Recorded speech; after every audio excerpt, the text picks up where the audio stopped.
Henry's change of mind came too late to save Tyndale, even supposing he gave his fate any thought at all. But by the time of Tyndale's martyrdom, Henry had already authorised this, Coverdale's Bible, which was translated from the German and was the first legal Bible in England. That was in 1535. In 1537, Matthew's Bible, an amalgam of Coverdale's and Tyndale's, was allowed to be printed in England. In 1539, we have the Great Bible, designed to be the official version for newly Protestant England and to be placed in every parish church in the land. After centuries of suppression, 3 Bibles are approved and published inside 6 years. And it goes on. The Geneva Bible, the Bishop's Bible, the Reims Bible. The English language has suddenly flowered. It's already returned to the palaces of court and state, like this one, Lambeth Palace in London. It's again become the language of a vivid and vigorous national literature, and now, with the split from Rome, it's conquered the last and highest bastion, the Church.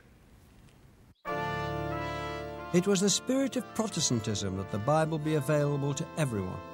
In 1530, Thomas More had ranted about the shame of it being read by ploughboys, but the Great Bible of 1540 came with a preface by More's successor, Cranmer, which commended it to all. Here may men, women, young, old, learned, unlearned, rich, poor, priests, laymen, lords, ladies, officers, tenants and mean men, virgins, wives, widows, lawyers, merchants, artificers, husbands, and all manner of persons of what estate or condition soever they be, learn all things, what they ought to believe, what they ought to do, as well as concerning Almighty God as themselves and all others. And so we've come full circle. Where the medieval Catholic Church kept the Bible from the people, Henry's new church set out to get the Bible to as many people as possible. It's had an extraordinary influence on the spread of our language.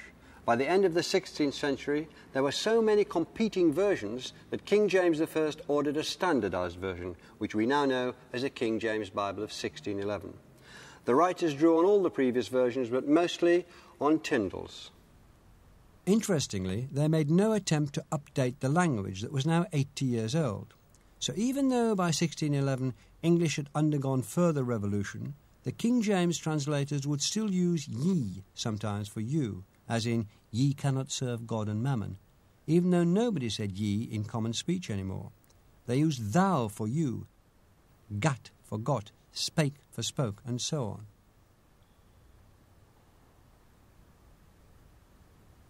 In other words, the King James Version was deliberately archaic, even then, and that's part of its extraordinary power. It was designed to feel as if it had the authority and resonance of speech from the past. It was meant to sound ancient, antique, like the very words of God.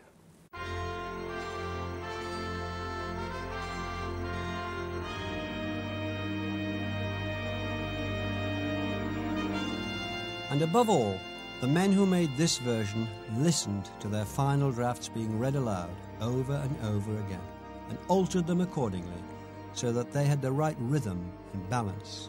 This makes the authorized English Bible par excellence a preacher's Bible. It was written to be spoken, to be heard, to be understood. It was written to spread the word. English, at last, had God on its side. The language was authorized by the Almighty himself. In the beginning was the Word, and the Word was with God, and the Word was God.